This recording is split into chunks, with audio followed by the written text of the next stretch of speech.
Hi, welcome to creating answers with doctor Deepa Anand. आज हम discuss कर रहे हैं इनफर्टिलिटी।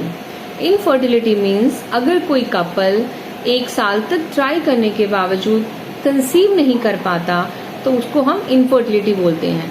इनफर्टिलिटी प्राइमरी भी हो सकती है, सेकेंडरी। प्राइमरी मीन्स कि वो कभी कंसीव कर ही नहीं पाए। सेकेंडरी मीन्स कि वो एक बार कंसीव कर चुके हैं, उसके बाद में कंसीव नहीं कर पा रहे। इन दोनों के ही रीजन हो सकते हैं। अच्छा, इनफर्टिलिटी दो टाइप्स की होती है। एक तो फीमेल में भी कॉजेज हो सकते हैं, मेल में भी हो सकते हैं। तो राइट नाउ मैं डिस्कस कर रही हूँ फीमेल कॉजेज। तो फीमेल्स में प्राइमरी या सेकेंडरी दोनों के ही बहुत सारे कारण हो सकते हैं।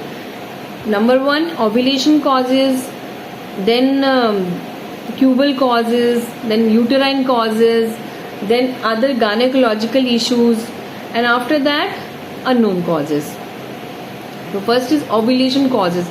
Ovulation causes means कि जो ओव्यूल है, जो ओवम है, ओवरी से हर महीने रिलीज नहीं हो पाता, जैसे कि पीसीओडी में और बहुत सारे हार्मोनल इश्यूज में नहीं हो पाता।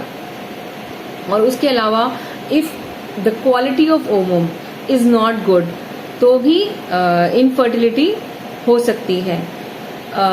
उसके बाद tubal causes, due to any reasons. अगर ट्यूब्स में ब्लॉकेज है, ट्यूब से ही ओवम जो है यूटरस तक पहुंचता है, तो अगर ट्यूब्स में ब्लॉकेज है ड्यू टू एनी रीजन, जैसे कि इन्फेक्शन या कोई ऑपरेशन या एंडोमेट्रियोसिस, तो इनफर्टिलिटी हो सकती है।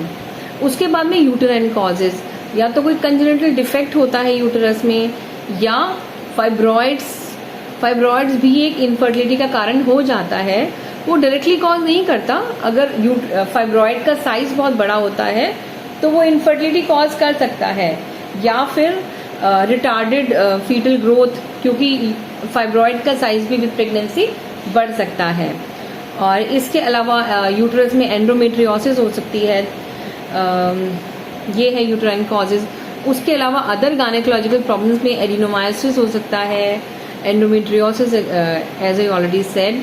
और इसके बाद है अननोन कॉजेज, मतलब सारी इन्वेस्टिगेशंस कराई जाती हैं लेकिन उसके बावजूद कोई भी फिजिकल प्रॉब्लम नहीं दिखाई देती। ऐसा भी बहुत सारे केसेस में देखा गया है। So these are all the reasons of infertility. और इसकी सिम्टम्स क्या है इनफर्टिलिटी की?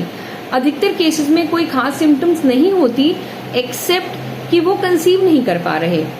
और कुछ केसेस में इरेगुलर मेंसेस दिखाई देती है, और या associated symptoms of the disease like hirsutism in PCOD, और irregular pain in the abdomen.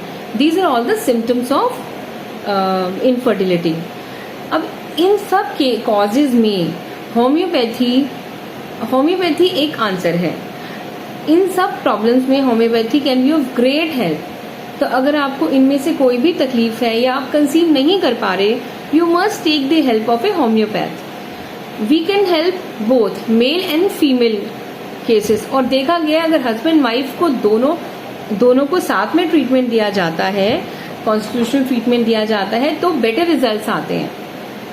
So if you are feeling this difficulty, you can consult a homeopath. We can better take care of it. Thank you.